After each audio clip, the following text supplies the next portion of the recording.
قلتلك ايه اللي هوريهولك دلوقتي؟ ده كان دايما هيحصل.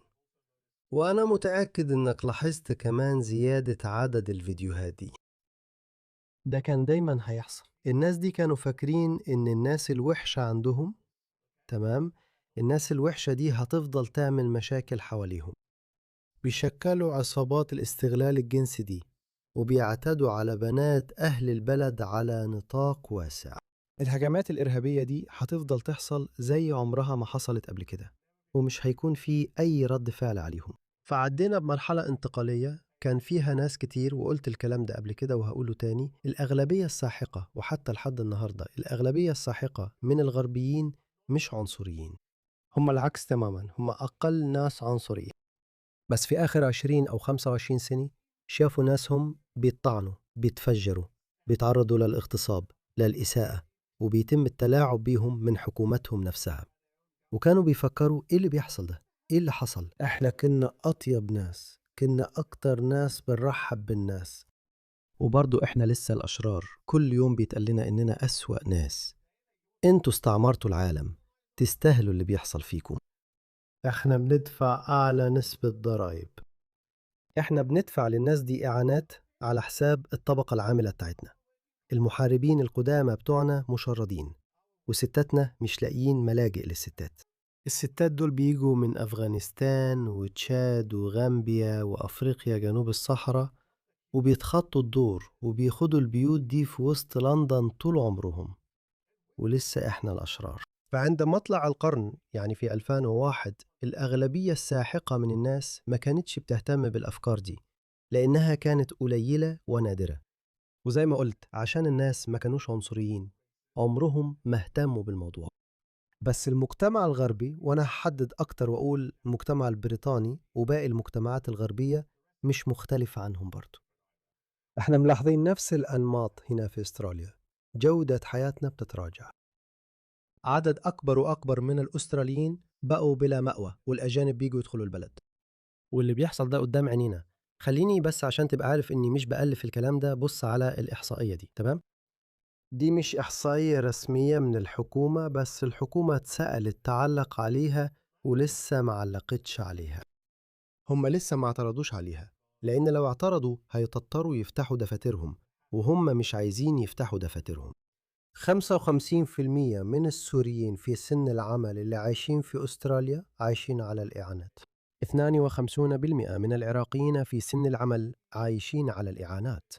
34% من اللبنانيين، 33% من الأفغان، 28% من الأتراك، كلهم عايشين على نوع من أنواع الإعانات.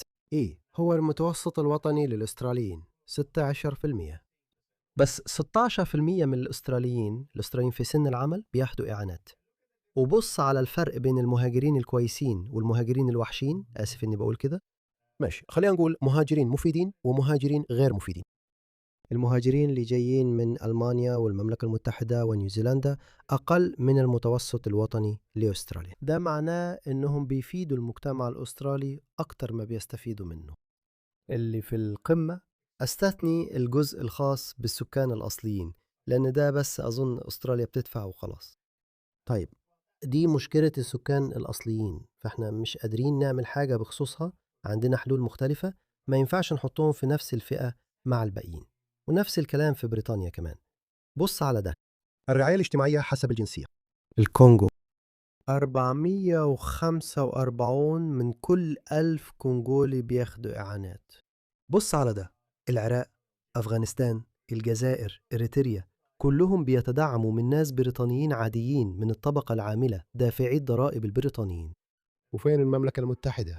وده بيشمل كتير من البريطانيين اللي مش أصليين في البلد، ممكن يكونوا من الجيل الثاني أو الثالث من الباكستانيين أو البنغاليين أو غيرهم. حتى لو حسبتهم معهم، بس 100 من كل 1000، وده فعلا رقم عالي، يعني 10%. صح. هم بياخدوا نوع من أنواع الدعم الاجتماعي، وده بقاله سنين بيحصل في وقت من الأوقات. وأنا بقالي كتير بحذر من ده، ومش أنا الوحيد اللي بقول كده، وأكيد أنت كمان كنت بتفكر في نفس الموضوع. مش محتاج تكون عندك كرة سحرية عشان تعرف إن هيحصل رد فعل في وقت من الأوقات. في لحظة معينة لازم حاجة تتغير. أكيد هيحصل حاجة في وقت ما. دلوقتي بقينا بنشوف الفيديوهات دي بتتكرر أكتر. شوف كده، وعلى فكرة أنا مش بشجع على ده. أنا فاهم العواقب بتاعة الموضوع ده ومش مبسوط بيه في الحقيقة. ده فعلا بيخوفني شوية، بس احنا قلنا لكم إن ده مش هيكون كويس لأي حد، خصوصا للمجتمع المهاجر. قول لي ليه اتعرضت لإساءة عنصرية للمرة التانية وأنا بجري دلوقتي؟ عارف ليه؟ عشان انتوا ما قلتوش أي حاجة في آخر 20 سنة. عمركم ما نددتوا بالعناصر الفاسدة في مجتمعكم. عمركم ما أظهرتوا تضامن مع الشعب البريطاني الأصلي. عمركم ما قلتوا في ناس وحشة مننا عملوا تفجيرات. كانوا بيروعوا السكان الأصليين، كانوا بيطعنوا بيغتصبوا. عمركم ما اتكلمتوا على الموضوع ده. في الحقيقة دايما كنتوا بتقولوا انت عنصري، انت متعصب. هو ده كان دايما هيحصل. كنت بجري راجع البيت وواحد راجل أبيض في منتصف العمر كان راكب عجلته وعدى جنبي وقال لي يا ابن الباكي اطلع برا بلدي. وأنا كنت واقف كده قلت لنفسي يا نهار أبيض. لفيت ورايا وكنت ناوي أجري وراه وأسأله أنت قلت إيه؟ بس قلت خلاص مش هكبر الموضوع. بس يا جماعة مش معقول لسه في 2026 في سنة 2026 الكبيرة دي صح؟ أيوه، ده ما حصلش من 10 سنين صح؟ وما حصلش من 20 سنة صح؟ لأن أغلب الناس ما كانوش عنصريين. ليه ما كانوش عنصريين؟ لأنهم ما كانوش يعرفوا عن اغتصاب بناتهم على نطاق صناعي. ما كانوش يعرفوا عن الموضوع ده. دلوقتي بقوا يعرفوا، ودلوقتي بقوا غضبانين، وبقوا بيقولوا إحنا عملنا كل اللي نقدر عليه أكتر من أي ثقافة تانية، وبرضه إحنا لسه الأشرار. طيب عارف إيه؟ إحنا زهقنا. مش لازم نقنعكوا تحبونا أو تتقبلونا أو تحترموا تاريخنا وثقافتنا. لأ، عارف إيه؟ إحنا زهقنا. ده اللي بيقولوه دلوقتي، ولسه هتسوق أكتر. وأنا بجري في الشارع بتعرض لإهانات عنصرية، بينادوني بكلمة باكي وبيقولوا لي اطلع برا بلدي. طب عايزني أروح فين؟ أنا اتولدت في المملكة المتحدة. أيوة، أنا اتولدت في المملكة المتحدة. أنا آسف، الجملة دي مش هتفرق دلوقتي. عشان إيه؟ ولاءك فين؟ ولاءك لمين؟ أنت مسلم الأول؟ هل واجهت العناصر السيئة في مجتمعك؟ هل واجهتهم؟ لا، أنت عمرك ما عملت حاجة. في الحقيقة كتير من المسلمين البارزين زي بشرى شيخ وغيرهم كتير قالوا غاز خان، ليه لازم نعتذر كل مرة مسلم يعمل عمل إرهابي؟ عشان انتوا بتشاركوا نفس الثقافة، عشان كده لازم تعتذروا. عشان كده لازم تطلع وتدين التصرفات دي بشكل مضاعف. لازم تبعد نفسك أكتر عن الناس دي. بس انت ما عملتش كده. الحقيقة انت خلت الناس الأصليين يشكوا في نفسهم. في بعض الحالات فعلا قالوا عارف ايه، بسبب الإسلاموفوبيا بقى في إرهاب أكتر دلوقتي. كتير جدا بجد، ناس كتير من دول قالوا كده. فانت عارف ايه، انا وكنت بقول كده، كنت بقول كده لفيديوهاتي تقدر تروح وتتفرج على فيديوهاتي القديمة. ده هيحصل. وتيرة الفيديوهات دي هتزيد مع الوقت. عايزني أروح فين؟ لو جبت لي جزيرة في أي حتة، جزيرة حلوة كده، شاطئ، أكواخ، مشروبات، أي حاجة. لا، ايام اني اصرف على عيشتك خلصت. هتضطر ترجع لقرية في باكستان يا اخي. هتضطر تعمل كده. او لو المملكة المتحدة كانت مهتمة بيك كويس وكسبت فلوس كويسة، ممكن تضطر تروح الامارات او حاجة زي كده، بس هتعرف هناك قريب. يعني ايه تكون ضيف في بلد حد؟ لأن الإمارات مش بتديك حقوق المواطنة. اداكوا مكان متساوي على الطاولة، في 25 نائب مسلم أو من شبه القارة الهندية في مجلس اللوردات، ولسه مش راضيين. قرى كاملة بقت ليكوا، في مئات من أعضاء المجالس ورؤساء البلديات اللي هم مسلمين، ولسه مش راضيين. بريطانيا لسه عنصرية؟ يا ابني انت مش عارف ايه اللي جاي. إمم. هيقولوا لك دلوقتي يعني ايه تكون عنصري. هتحرك بكل سرور. أه؟ طيب أنا اتولدت هنا، أنتوا ليه بتتصرفوا بعنصرية؟ مش فاهم. مش فاهم. شوف كده واحد تاني، واحد تاني بص على ده. الراجل ده بيقرأ من شاشة أو حاجة زي كده. اسمي محمد إقبال، جيت بلاسكو مع مراتي عشان تدرس ونقدر نبني مستقبل أحسن. أنا عايش وبشتغل بشكل قانوني في المملكة المتحدة كسواق توصيل أكل. وأنا بعمل توصيل حد جه ناحيتي وزقني، أنا ما قلتش لحد ولا عملت أي حاجة غلط. مجموعة من المتظاهرين بدأوا يزعقوا علي بإهانات عنصرية وهم حصلوا. وأنا مش بنكر ده، أنا كده. شايف الفيديو ده هناك؟ شكله كان بيطرد من المتظاهرين دول، وكانوا هيبقوا عنيفين، كانوا هيعملوا كل ده تاني. احنا قلنا لك إن ده هيحصل. المسؤولية على السياسيين بتوعنا، هم اللي عملوا كده. هم اللي تسببوا في ده، وعشان كده في نظرية مؤامرة. في المرحلة دي لسه نظرية مؤامرة، بس أنا بدأت أصدقها أكتر شوية من قبل كده، لأن كل حاجة تانية، كل حاجة كانت نظرية مؤامرة طلعت حقيقة. السياسيين عايزين ده يحصل، وفي نفس الوقت هم متخيلين في دماغهم إنهم أصحاب الموقف الأخلاقي الأعلى، وبيقولوا إحنا مش عنصريين، ده عنصرية، دي عنصرية. لو ده عنصرية ولو ما كنتش موجودة من 10 سنين، ليه موجودة دلوقتي؟ ليه فجأة كل الناس بقوا عنصريين؟ ليه؟ ده معناه، سواء كان صح أو غلط، إن فكرتك عن التعددية الثقافية أو فكرتك عن إغراق الدول الغربية بسواقين ديليفري أوبر من غير مهارات فشلت. وده أغضب أهل البلد، ده أغضب الناس، عشان كده بقوا عنصريين. لو النسيج الاجتماعي ما بقاش قابل للاستمرار يبقى ده بسببك. طيب إيه الحل؟ نفضل ماشيين في نفس الطريق الكارثي ونستورد ناس من ثقافات تانية مش بتندمج بشكل طبيعي مع المجتمع الغربي. نكمل كده ولا نغير الاتجاه؟ بس هما مش بيغيروا الاتجاه.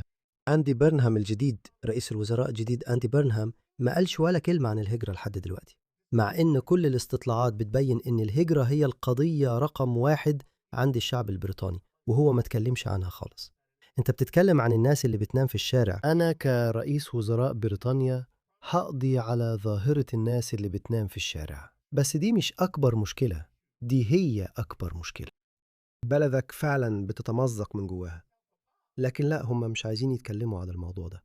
وعلشان كده أنا برجع لنظرية المؤامرة، إن السياسيين دول عايزين ده يحصل. هم عايزين الفوضى تنتشر علشان يقدروا يفرضوا سيطرتهم، ويمكن وقتها يحققوا ثورتهم الشيوعية، لأن الثورات ما بتطلعش إلا من الفوضى. أيوة. في مجتمع طبيعي وسليم مفيش أي داعي للثورة، مفيش أي داعي للثورة. أستراليا كانت كويسة. أنا فاكر من 10 أو 15 سنة ما كانش حد بيتكلم عن أي حاجة، ما كانش حد مهتم بأي حاجة. الناس 100,000 واحد يدخلوا، 50,000 واحد يخرجوا، ما كانش حد مهتم. ليه؟ علشان كل حاجة كانت كويسة. بس حتى بلد مستقرة زي أستراليا في حاجة وحشة جدا في الجو. الناس مش مبسوطة، مش راضية وزعلانين، مكتئبين وحزاني، مش حاسين إنهم كويسين بخصوص المستقبل. بص على الراجل ده، هو بيقول إنه كان في حاله ومش بيعمل حاجة غلط. بص على المظاهرة دي، وبعد كده شوية من المتظاهرين دول بدأوا يلحقوه ويجروا وراه، وكان معاهم مكبر صوت وبدأوا يضايقوه. ودلوقتي هو بيقول إنه حاسس إنه مهدد، مش عايز يخرج يشتغل. مراته قلقانة على أمانه. آسف يا أخويا، الغرب ما بقاش آمن للناس من ثقافات تانية، ما بقاش آمن، دي بقت طبيعته. سواء ده كويس أو وحش، صح أو غلط، أنا مش عارف، بس اللي أنا عارفه إن الغرب ما كانش كده من 10 سنين. المتظاهرين بدأوا يزعقوا لي بإهانات عنصرية، قالوا لي يا آسيوي زبالة، يا بني آدم بني، وفضلوا يزعقوا علي ويطردوني. كمان رموا علي قنابل بدائية. كنت خايف جدا واضطريت أجري على محل قريب عشان أحمي نفسي. بعد الحادثة دي ما قدرتش أكمل شغل اليوم ده ورجعت البيت. من ساعتها وأنا خايف أرجع الشغل تاني. بقيت بعاني من القلق وحاسس باكتئاب. أنا حاسس بقلق واكتئاب. الكلام ده مكتوب بواسطة شخص من جماعة الوك. دايما بيقولوا وأنا، هو قال كده؟ أنا حسيت إن حياتي كانت في خطر. هما دايما بيقولوا كده، دايما بيقولوا، ضيف الكلمات الرنانة دي. وها هو كده، هو هيروح ياخد إعانة اجتماعية، هو هيدخل في برنامج رعاية اجتماعية. وكمان إيه اللي حصل؟ مراتي كمان قلقانة على أمان. أنا جيت اسكتلندا وكنت فاكر إنها بلد آمنة ومرحبة. ما بقتش بلد آمنة ولا مرحبة يا أخي. لو السياسيين مش هيحترموا رغبات الناس، فالناس هيتأكدوا إن الكل يعرف، وده مش كويس. أنا مش بقول كده بفرحة، أنا بقولك محدش عايز، أنا مش عايز فوضى، بس الشيوعيين عايزين الفوضى، الاشتراكيين عايزين الفوضى. أنا أتمنى إن الحادثة دي تتاخد بجدية وإن الناس المسؤولين يتحاسبوا. بس على الناس بتقول إيه؟ هو بيقرأ من ورقة؟ طبعا. الحل السهل، محدش يطلب أكل من أوبر إتس أو ديليفرو أو أي أكل ديليفري أصلا. ارجع للطريقة القديمة، اطبخ في البيت أو روح خد الأكل بنفسك. أوبر واحدة من أسوأ الشركات في العالم، أنا فعلا مؤمن بده. هم كانوا عايزين عمالة رخيصة، هم كانوا عايزين سواقين رخاص، سواقين من دول العالم الثالث عشان يقدروا يعيشوا. 10 منهم يقدروا يعيشوا في شقة غرفتين، فعشان كده يقدروا يشتغلوا $8 $10 في الساعة. هم خربوا كل حاجة. دلوقتي أنا شايف مهاجرين أكتر وأكتر بيشتغلوا حتى في ماكدونالدز. ده المكان اللي كان العيال الأستراليين بيروحوا. عيال عندهم 14-15 سنة، عيال عندهم 15 سنة كانوا بيروحوا هناك. كانوا بيتعلموا قوة الفلوس والشغل وإزاي تعتمد على نفسك في الشغل. دي كانت حاجة ثقافية جميلة جدا. بس أنا دلوقتي بشوف إيه؟ بشوف رجالة وستات هنود عندهم 30 سنة. ومرة تانية أنا مش ضدهم، هم كمان أكيد بيحاولوا يحسنوا حياتهم. بس مين اللي بيعمل كده؟ مين اللي بيعمل كده؟ مين اللي بيدمر سوق العمل؟ حاجة مقرفة بصراحة يا جماعة. مفيش أي حاجة كويسة هتطلع من الموضوع ده.